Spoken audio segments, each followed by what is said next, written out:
Selamat datang di Skenario, podcast mendalam dari analisis dan ulasan mendalam. Oke, hari ini kita mau bahas soal Hermes. Ini menarik banget ya, sebuah merek mewah Perancis, usianya hampir 200 tahun, tapi kok malah bisa tumbuh pesat justru saat raksasa lain kayak LVMH sama Kering, induknya Gucci itu, lagi agak melambat. Nah, kita bakal coba kupas tuntas strategi unik mereka ini berdasarkan sumber-sumber yang udah kita kumpulkan. Jadi pertanyaannya nih, apa sih sebetulnya rahasia Hermes? Kok bisa ya mereka tetap punya daya tarik kuat, tetap eksklusif, dan pendapatannya juga naik terus, padahal pasar barang mewah global lagi lesu? Yuk, kita bedah bareng-bareng. Hermes ini kan posisinya unik ya. Mungkin bukan yang paling gede gitu skalanya, tapi kalau di kalangan orang super kaya, wah itu idaman banget. Pasti langsung kepikiran tas Birkin sama Kelly ya kan?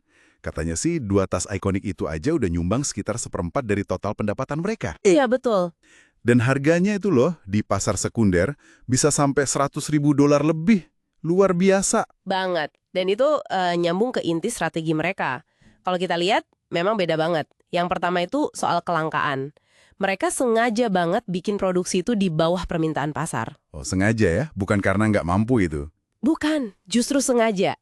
Tujuannya yaitu buat menciptakan keinginan yang kuat dan menjaga eksklusivitasnya. Makanya ada aturan mainnya, kayak misalnya satu klien itu kabarnya cuma boleh beli 2 tas Birkin atau Kelly per tahun. Terus yang kedua, ini yang seru nih, proses belinya itu loh sangat eksklusif. Jadi Anda meskipun mungkin punya banyak uang, nggak bisa gitu aja masuk toko terus bilang mau beli Birkin. Nggak bisa ya? Nggak bisa. Harus bangun hubungan dulu sama staf penjualannya. Mesti sering belanja produk lain dulu. Baru deh nanti mungkin ya bakal ditawari kesempatan buat beli tas itu. Wah, jadi kayak semacam ujian gitu ya? Bisa dibilang gitu. Jadi bukan cuma beli tas, tapi kayak penanda status, sebuah pencapaian. Ketiga, tentu saja kekuatan sejarah dan keahlian mereka. Hermes kan berdiri dari tahun 1837. Awalnya malah bikin pelana kuda. Kualitasnya tinggi banget. Oh iya ya, dari pelana kuda ya awalnya. Iya, jadi DNA kualitas pengerjaan tangan, pemilihan kurit terbaik, jahitan yang sempurna, itu dijaga banget sampai sekarang. Mereka juga paham banget gaya hidup dan bahasanya orang-orang super kaya. Sampai nama tasnya aja dari ikon gaya kayak Grace Kelly dan Jane Birkin. Nah, itu dia. Dan yang nggak kalah penting, keempat, kontrol penuh dari keluarga pendiri. Hermes ini masih dikontrol keluarga. Mereka kuasai hampir semuanya, dari produksi sampai distribusi. Namanya integrasi vertikal. Jadi dari hulu ke hilir dipegang sendiri ya? Betul. Ini bikin mereka bisa jaga kualitas, jaga kelangkaan tadi, tanpa terlalu pusing sama tekanan pasar jangka pendek kayak pesaingnya. Pemasarannya juga minimalis kan, nggak pakai duta merek heboh-heboh. Lebih fokus ke pengalaman di toko sama hubungan personal. Nah, kalau dibandingin sama pesaingnya, kontras banget ya. LVMH dan Kering itu kan laporkan penjualan turun cukup tajam di kuartal 3 2024. Hermes malah tumbuh 2 digit. Iya, beda banget. Harga sahamnya juga gitu. Awal 2024, Hermes naik hampir 10%, LVMH turun 13%, Kering malah anjlok 40%. Rasio PI-nya Hermes juga katanya 2 kali lipat lebih dari pesaing.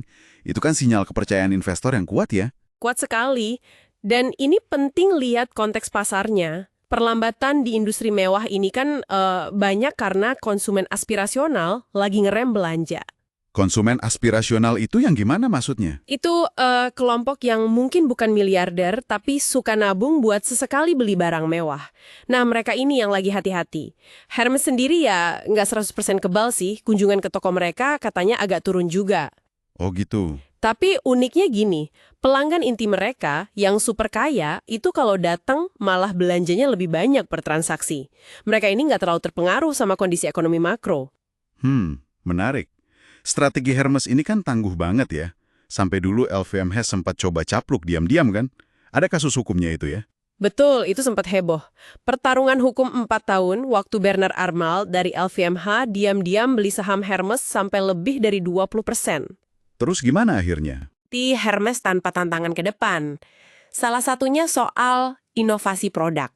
Di luar produk kulit klasik mereka yang legendaris itu, Maksudnya gimana tuh? Ada anggapan mereka mungkin perlu ciptakan ikon baru lagi, misalnya di jam tangan atau kategori lain, supaya nggak terlalu bergantung sama Birkin dan Kelly aja. Oh iya ya, masuk akal. Jadi Birkin dan Kelly ini kekuatan tapi bisa jadi risiko juga ya? Tepat. Resiko lain yang jelas banget itu pemalsuan. Industri barang palsu ini kan gede banget, nilainya triliunan dolar. Ini jelas ngancam reputasi, belum lagi biaya hukum buat ngelawannya. Pasti mahal ya, buat lawan pemalsuan. Jutaan dolar. Terus soal harga, walaupun kenaikannya mungkin lebih kecil dari pesaing, tapi harga yang terus naik dan daftar tunggu yang super panjang itu, ya bisa bikin orang frustrasi juga.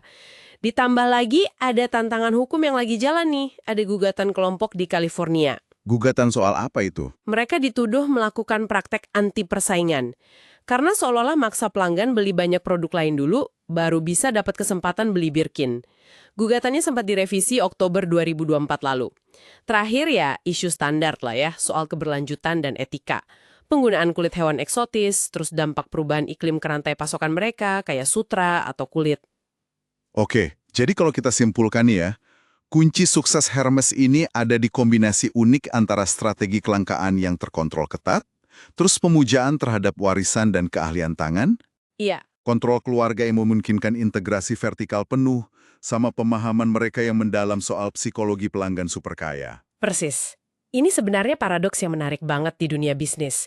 Model bisnis yang kalau dipikir pakai logika biasa itu kedengerannya agak gila gitu ya.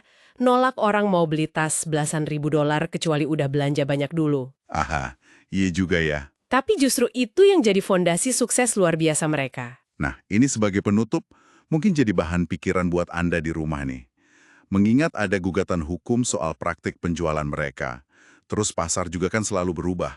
Kira-kira strategi eksklusivitas ekstrim ala Hermes yang udah jadi andalan mereka selama ini bakal terus bisa jalan gaya ke depannya. Atau jangan-jangan, malah ada risiko strategi ini suatu saat jadi bumerang buat mereka sendiri. Menarik untuk kita amati terus.